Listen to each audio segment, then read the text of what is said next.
বাবা মায়ের আদরে রাজকন্যা যখন বিয়ের পরে বউ হয়ে অন্যের বাড়ি চলে যায়, তখন তারও মাঝে মাঝে ইচ্ছা করে কোনো না কোনো ঈদ বাবা মায়ের সাথে সুন্দরভাবে উদযাপন করা। কিন্তু এই ইচ্ছা বোঝার মতো ক্ষমতা কজন আর আছে বলেন তো?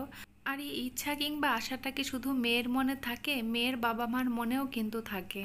মেয়ে মেয়ে জামাই নাতি নাতনির সাথে ঈদ পালন করার জন্য এমন আকাঙ্ক্ষা কিন্তু আমার বাবা মার মনেও হয়। আমার হাজব্যান্ড যদি ছুটি না পেয়ে বাড়িতে ঈদ করতে না যায়, ঢাকায় যদি ঈদ করে বা আমরা যদি ঢাকায় ঈদ করি, তাহলে দেখা যায় যে আমার বাবা মা আমার বাসায় ঈদ করতে চলে আসে। বাড়িতে গেলে হয়তো আমাকে ঈদটা আমার শ্বশুর বাড়ি করতে হতো, সেক্ষেত্রে তা আমার বাবা মা তার নাতি নাতনিকে কাছে পেত না, মেয়েকে কাছে পেত না।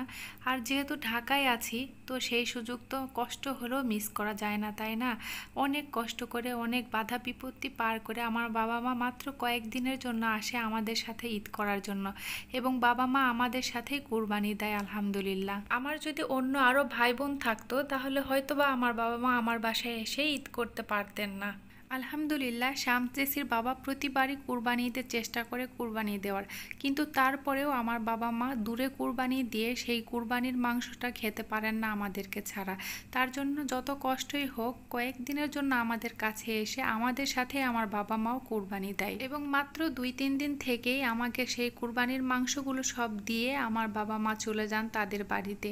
আমার ভীষণ কষ্ট লাগে, কিন্তু করার কিছুই নেই। তাদের ভালোবাসার কাছে আমার ভালোবাসা একদমই হার মেনে যায়। কিন্তু সমাজের কিছু মানুষ আছে যারা এই ভালোবাসার মূল্য বুঝতে পারে না। আমার তো এখনই এই ভেবে কষ্ট লাগে যে আমার মেয়ে যখন ইনশাল্লাহ বড় হবে, ইনশাল্লাহ যখন তাকে বিয়ে দিব, তখন কিভাবে তাকে ছেড়ে আমরা ঈদ পালন করব, কিভাবে তাকে ছেড়ে আমরা কুরবানির মাংস খাবো। এই সমাজের কিছু কিছু নিয়ম খুবই কষ্টদায়ক। মাঝে মাঝে বাড়ির বউদের মেয়ের মতো স্বাধীনতা দেওয়া উচিত। মাঝে মাঝে বাড়ির বউদেরকে তাদের বাবা মার সাথেও ঈদ করতে দেওয়া উচিত।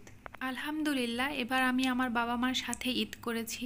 কিন্তু এমন অনেক মেয়ে রয়েছে যাদের অনেক ইচ্ছা ছিল বাবা মার সাথে একটু ঈদ করার, তারা হয়তো পারেনি। তাদের কথা ভেবে আমার অনেক খারাপ লাগছে। জানি না আমিও সামনে বার আমার বাবা মার সাথে এভাবে সানন্দে ঈদ করতে পারবো কিনা। আমার জন্য, আমাদের জন্য প্লিজ একটু দোয়া করব।